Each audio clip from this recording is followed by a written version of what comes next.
Welcome to another day in Sydney. We are currently in Paddy's Market. We're gonna do some shopping today and discover what we can find. Gonna get some cheap souvenirs, gonna get more things that I don't need but I really want. Let's go consumerism. No, I'm just kidding. I'm not for consumerism. Only a little bit. This is so much crazier than I expected it to be. I feel like I'm gonna run over somebody's stroller. So I'm gonna, try to get through this as quickly as I can.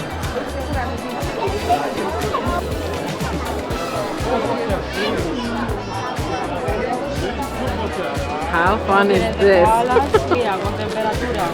This is a fun hat, but I can't see anything. I would knock my own eye out with one of these things. I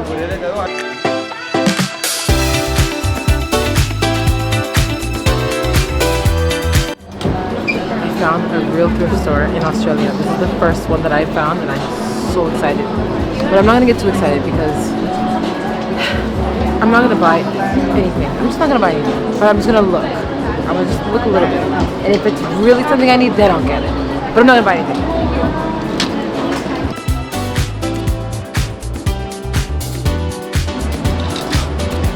Where's the bag? I can go into a store and not buy things. I was feeling kind of down. I lost my bracelet. I just found out I lost my bracelet. I think it was at one of the stalls in that chaotic market. And Flo has made her way to town. The vacation's coming to an end. So all these things are kind of hitting me all at once and I was feeling a little down. And the universe has a funny way of kind of lifting your spirits, get over yourself, but you'll be okay. As I was in the vintage shop, this one girl came up to me. She tapped me on the shoulder, and I'm like, who's touching me? This is so strange. What's happening? And she's like, I just wanted to tell you your hair is really pretty. And I'm like, I literally started I don't know. I said thank you, obviously, but it just kind of warmed my heart. I know it's so stupid and little, but I guess that's my little rant for the day. It was those 12 grapes that I had putting in all the work. This is the January of the grapes, making me feel better. My name is Isla. I was once the companion and friend of the great Queen Victoria. Because of the many good deeds I've done for deaf and blind children, I have been given the power of speech. Here's a new fun fact. Thrift stores are not called thrift stores in Australia. They're called OP stores. So if you're looking for a thrift store in Australia, make sure you put OP stores on Google. You're welcome.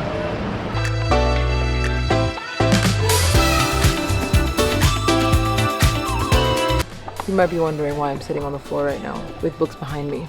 You guessed it. I'm buying my nephew's their annual Leslie Visits a Different Country book. Thankfully, this was a little bit easier to do because these books are in English and I can read them. So hopefully this will not be as hard of a task as it usually is when we go to other countries. Okay, let's take a look. I found the children's history section, and then all the way down here we found some Australian books. Now, the mission is to find the perfect Australian book with pictures, history of Australia, and easy enough for 2 little children to read.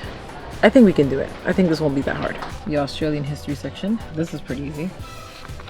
The story of Australia. This looks kind of thick for children, so no, this is a little too much. Heroes, rebels, and innovators, inspiring Aboriginal. The history. This is a history. Well, this is not a bad book. I will keep this on the side. This is a possible winner. Oh, look at this one. The story of Australia for the young and the curious. Ooh. Oh, again, no. They are 5 and 3. That's too much. Maybe later on they could do that one, but not right now. Where history happened? Is this the one? It's hardcover? Our country. I think this is the one. Look at the kangaroos. Kangaroo song. Kangaroo song. Kangaroo song. Kangaroo song. Kangaroo song. Kangaroo song. Alright! I like this. I like this a lot. Okay. Nice. I like this. I love this. Well, this is really cool. I think this is the one. That was quick. Alright, let's see. $26.99. That's a lot of money for a book that has less than 26 pages. That's more than $1 a page. Alright, this is an option. That's expensive. Oh, oh boy, what do I do?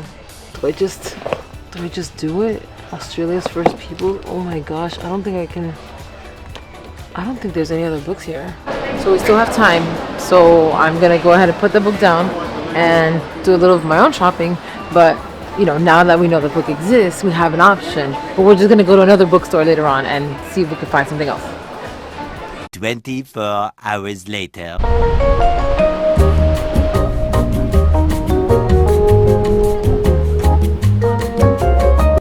This is now the second day looking for our children's book for my nephews. Yesterday's book was a little bit out of our price range, so we found another bookstore in Bondi Beach, and now we're gonna check it out. The lady at the front said that there is history books about Australia here, so I'm really confident in finding this book, not to just find it. Australian history. After literally going through almost all of these books, coming to a different bookstore, by the way, I forgot to tell you, we came to a different bookstore because that one didn't have any in the last one. This is gonna be it. Welcome to Country. It's on sale, which I'm so happy about. And after asking the really nice bookstore, the guy from the bookstore, I should get his name. He was just giving us the history of everything. This one was really cool too. It's a story that they learn in school here about the indigenous people. But my biggest thing about the indigenous people, that it might be a little too mature for my young, like, baby nephews. So I think this one might be in the realm of safe, I guess, because I want them to learn about the history. I think it's wonderful to learn about the history of a country. I love learning about the history, and I like to get them something lighthearted to know about the country, and anything that has to do with the country is gonna be something with the indigenous people and kind of what they went through. So I think it's gonna be this one, and I'm really happy with this one. It's talking about the traditional lands, and we're part of the land, and the land is part of us. So this is what we're gonna go with. Thanks to Jeremy from QBD Books in Bondi Beach, gave me like a rundown of the history of what they learned in school, the stories. There's a movie called The White Rabbit Fence that talks about some history and the Aboriginals. It's a movie apparently, so I definitely want to check that out. And he was so understanding, like, in knowing that I didn't want to get a book that would be too over my nephew's heads. And he really went over like the history with us, and he talked about like just different things. Like, I'm telling you, we spent like 20 minutes we spent like 20 minutes to half hour in there just talking to him. I just love to talk to locals, like, and then he gave us things to do. You know, unfortunately we're not here long enough to do them, but he gave us like a path to go to where there's other beaches, and I love things like that just because it's more than the usual that you see on the internet, like do Opera House, do Bondi Beach, you know, all the things that we would do. But I like to explore more, and I love to get a local's perspective on things, so I'm really appreciative of him. Thank you so much, Jeremy.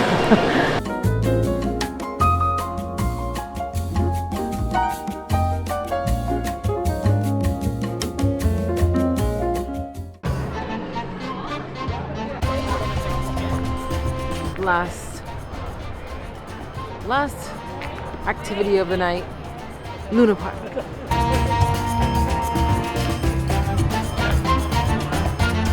We're walking into the giant mouth. He's even got teeth. Oh, he has a chipped tooth. Someone needs to see the dentist. Oh, look, the face of it. Oh, it's changed over the years. From 1935. The park opened in 1935. Supporting towers were decorated in popular 1930s Art Deco style, with sculpting spirals imitating the top of New York's Chrysler Building. Look at that! New York is always influencing. The face is 9 meters high and wide. The towers are 26 meters high.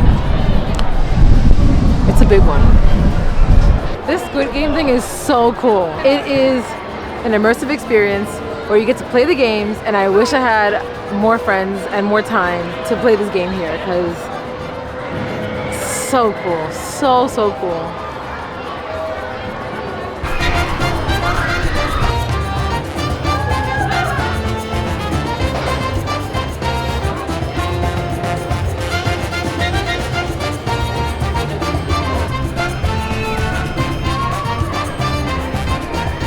Life hack, come when the park is about to close in 20 minutes and you can kind of walk in for free, but don't say I told you because I will deny if anybody stops you.